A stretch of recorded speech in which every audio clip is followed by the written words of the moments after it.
Big boss ಮನೆಯಲ್ಲಿ drone Pratap ಅವರು top 6 contestant ಆಗಿ ಮುನ್ನುಗ್ತಿದ್ದಾರೆ. ಇತ್ತ ಹೊರಗಡೆ ಅವ್ರ ಬಗ್ಗೆ ಸಾಕಷ್ಟು ಆರೋಪಗಳು ಕೇಳಿ ಬರ್ತಿದೆ ಅಂತ. ಸೊ ಏನು ನಮಗೆ ಮೋಸ ಮಾಡಿದ್ದಾರೆ ಡ್ರೋನ್ ಪ್ರತಾಪ್ ಅವರು, ಲೈಕ್ ಅವ್ರ ಜೊತೆ ಬಿಸ್ನೆಸ್ ಪಾರ್ಟ್ನರ್ಗಳೇ ಈ ರೀತಿ ಅವ್ರ ಬಗ್ಗೆ ಆರೋಪವನ್ನ ಮಾಡ್ತಿರುವಂಥದ್ದು.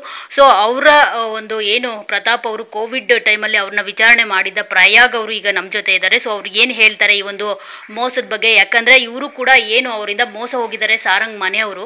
ಸೊ ಅವ್ರ ಜೊತೆ ಇವರು ನಿರಂತರವಾಗಿ ಸಂಪರ್ಕದಲ್ಲಿದ್ದಾರೆ. ಸೊ ಹೀಗಾಗಿ ಅವ್ರನ್ನ ಮಾತಾಡ್ಸೋಣ ಏನು ಹೇಳ್ತಾರೆ ಅಂತ ಹೇಳ್ಬಿಟ್ಟು. ಪ್ರಯಾಗ್ ಸರ್, ಈಗ ಸಾರಂಗ್ ಮನೆಯವ್ರ ಜೊತೆ ನೀವು ನಿರಂತರವಾಗಿ ಕಾಂಟ್ಯಾಕ್ಟಲ್ಲಿ ಇರುವಂಥದ್ದು. ಸೊ ಯಾವ ರೀತಿ ಪ್ರತಾಪ್ ಅವರು ಸಾರಂಗ್ ಮನೆಯವ್ರಿಗೆ ಮೋಸ ಮಾಡಿದ್ದಾರೆ ಅಂದರೆ, ಅಫ್ಕೋರ್ಸ್ ಈಗ ಆಲ್ರೆಡಿ ಎಲ್ಲರ ನಂಬಿಕೆಯನ್ನು ಕಳ್ಕೊಂಡಿದ್ರು ಪ್ರತಾಪ್ ಅವರು. ಸೊ ಆದರೂ ಕೂಡ ಅವರನ್ನು ನಂಬಿ ಸಾರಂಗ್ ಮನೆಯವರು, ಅಫ್ಕೋರ್ಸ್ ಅವ್ರಿಗೆ ಕನ್ನಡ ಬರಲ್ಲ, ಹೀಗಾಗಿ ಅವ್ರಿಗೇನು ಗೊತ್ತಿಲ್ಲ ಹಿಂದೆ ಏನಾಗಿತ್ತು ಪ್ರತಾಪ್ ಏನೆಲ್ಲ ಮಾಡಿದ್ರು ಅಂತ ಹೇಳ್ಬಿಟ್ಟು. ಸೊ ಹೀಗಾಗಿ ನಂಬಿ ಅವರು ಬಿಸ್ನೆಸ್ ಪಾರ್ಟ್ನರ್ ಆಗಿದ್ರು. ಈಗ ಅವರೇ ಮೋಸ ಹೋಗಿರುವಂಥದ್ದು.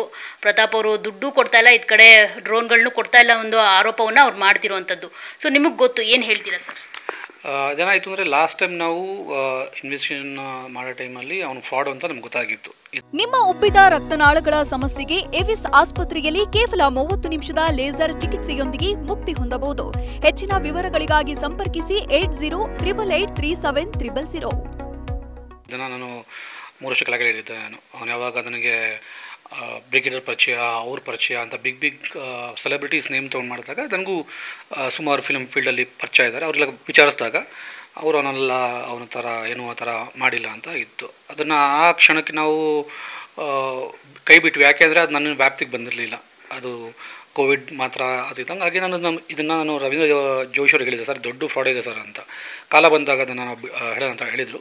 ಆಮೇಲೆ ನನ್ನ ಮೇಲೆ ಯಾವಾಗ ಈ BBMP ನೋಡಲ್ ಅಧಿಕಾರಿಗಳು ಹೊಡೆದ್ರು ಅಂತ ಎಲ್ಲ ಆಪಾದನೆ ಮಾಡಿದಲ್ಲ, ಆ ಟೈಮಲ್ಲಿ ನಾನು, ನಿಮಗೆ ಚೆನ್ನಾಗಿ ಗೊತ್ತಿದೆ, ಅದು ಸುಮಾರು 1 ತಿಂಗಳಿಂದ ಆಗ್ತಾ ಇರೋ ಬೆಳವಣಿಗೆ ಅದು. ಈ ಮಧ್ಯೆ ನಾನು ಅವರೊಬ್ಬ CAಗೆ ಫೋನ್ ಮಾಡಿದಾಗ ಆವಾಗ ಈ ಸಾರಂಗ್ ಮಾನೆಯವರ ಹೆಸರು ಮೆನ್ಷನ್ ಆಗುತ್ತೆ. ಕಿರಣ್ ಮಾಧವ್ ಅಂತ ಅವರು ಮಾತಾಡಿದ್ರು ಇವ್ರ ಹೆಸರು ಮೆನ್ಷನ್ ಆಗುತ್ತೆ. ಇನ್ನೊಬ್ಬ ರವಿ ಅಂತ ಮಾತಾಡಿದ್ರು ಅವ್ರ ಹೆಸರು ಮೆನ್ಷನ್ ಆಗುತ್ತೆ. ನಾನು ಸಾರಂಗ್ ಮಾನೆನ ಇದುವರೆಗೂ ನಾನೇ ಖುದ್ದಾಗಿ ಮಾತಾಡೋಕೆ ಹೋಗಿಲ್ಲ, ಯಾಕಂದರೆ ಒಂದಿನ ಬರ್ತಾರೆ ಅವರೇ ಅಂತ, ಅವ್ರಿಗೆ ಮೋಸ ಆಗಿದ್ದಾರೆ ಅಂತ. ಸೊ ನಿನ್ನೆ ಏನಾಗಿದೆ, ನನ್ನ ಸೋಷಿಯಲ್ ಮೀಡಿಯಾ ಅಕೌಂಟ್ ನಾನು ಮೇಂಟೈನ್ ಮಾಡಲ್ಲ, ನನ್ನ ಟೀಮ್ ಮೇಂಟೈನ್ ಮಾಡುತ್ತೆ. ನನಗೆ ಫೋನ್ ಮಾಡಿ, ಸರ್ ಈ ಥರ ಯಾರೋ ಸಾರಂಗ್ ಮಾನೇನೋ ಅವರು ಇದು ಮಾಡ್ತಿದ್ದಾರೆ, ಟ್ಯಾಗ್ ಮಾಡಿದ್ದಾರೆ ಸರ್ ನಿಮ್ಮನ್ನು, ಸ್ವಲ್ಪ ಇನ್ಫಾರ್ಮೇಷನ್ ಇದೆಯಾ ಅಂತ ಅಂದರು. ಹೌದಾ, ಆಯ್ತಪ್ಪ, ನನ್ನ ನಂಬರ್ ಕೊಟ್ಟಿರೋ ನಮ್ಮ ಟೀಮ್ ನಂಬರು, ಕಾಂಟ್ಯಾಕ್ಟ್ ಮಾಡಿದಾಗ ವಿ ವಿಲ್ ಟಾಕ್ ಟೀಮ್ ಅಂತ. ಈ ಮಧ್ಯೆ ಮಧುನವ್ರವ್ರಿಗೆ ಕಾಂಟ್ಯಾಕ್ಟ್ ಮಾಡೋಕ್ಕೆ ಟ್ರೈ ಮಾಡಿ, ಬಟ್ ಅವೆವರ್ ಅವರೇ ನನ್ನ ನಂಬರಿಗೆ ಮಾಡಿ ಫಸ್ಟ್ ನಮ್ಮ ತಂಡವ್ರು ಮಾತಾಡಿದ್ದಾರೆ. ನಾನು ನೆನೆ ಸ್ವಲ್ಪ ಬ್ಯುಸಿ ಇದ್ದೆ. ಆಮೇಲೆ ನಾನು ಅವ್ರಿಗೆ ಮಾತಾಡಿದಾಗ ಅವ್ರ ತಗ ಪರ್ಮಿಷನ್ ತೊಗೊಂಡು ರೆಕಾರ್ಡ್ ಮಾಡ್ಕೊಂಡ್ರು. ಯಾಕಂದರೆ ನಮಗೇನಾಗುತ್ತೆ, ನಾಳೆ ಮಾಧ್ಯಮದ ಮೂಲಕ ಆಗಲಿ, ಕೋರ್ಟ್ ಆಗಲಿ, ಪೊಲೀಸ್ ಮೂಲಕ ನಾವು ಆ್ಯಕ್ಷನ್ ತೊಗೊಬೇಕಾದ್ರೆ ನಮಗೆ ಎವಿಡೆನ್ಸ್ ಕೇಳ್ತಾರೆ. ಎವಿಡೆನ್ಸ್ ಇಲ್ಲದೆ ನಾನು ಏನು ಮಾಡೋಕ್ಕೋಗಲ್ಲ. ಅವನು, ಸರ್ ನನಗೆ ಯಾರೂ ಸಪೋರ್ಟ್ ಇಲ್ಲ, ಅಲ್ಲಿ ಬೆಂಗಳೂರಿಗೆ ಬಂದರೆ ಎಂಟೈರ್ ಕರ್ನಾಟಕದಲ್ಲಿ ಯಾರೂ ನಿಮ್ಗೆ ಸಪೋರ್ಟ್ ಇಲ್ಲ, ಈ ಥರ ನಂಗೆ ಮೋಸ ಆಗಿದೆ, ಎಲ್ಲವನ್ನು ನಿಮ್ಗೆ ಹೇಳ್ಕೊತೀನಿ, ಸಾಕ್ಷಿ ಎಲ್ಲ ಕೊಡ್ತೀನಿ, ನನಗೆ ನಿಮ್ಮ ಸಪೋರ್ಟ್ ಬೇಕು ಅಂದಾಗ ಆ್ಯಸ್ ಎ ಒಬ್ಬ ಗೌರ್ಮೆಂಟ್ ಆಫೀಸರ್ ಎಲ್ಲ ನಾವು ಏನು ಮಾಡ್ಬೋದು. ಇದಕ್ಕೆ ಮುಂಚೆ ನಾನು ಪೊಲೀಸಿಗೂ ಸಹ DYSPಗೆ ಸಹ ಹೇಳಿದಾಗ, ಪ್ರಯಾಗ್ ನಾವು ಆ್ಯಕ್ಷನ್ಗೆ ಬರಲ್ಲ, ಯಾರೊಬ್ರು ಬಂದು ಕಂಪ್ಲೇಂಟ್ ಕೊಡಬೇಕು ಅಂತ ಹೇಳಿದರು. ಸೊ ಇವನು ರೆಡಿ ಇದ್ದಾನೆ ಕಂಪ್ಲೇಂಟ್ ಕೊಡೋಕ್ಕೆ. ಸೊ ಇವತ್ತು ಬರಬೇಕಾಗಿತ್ತು.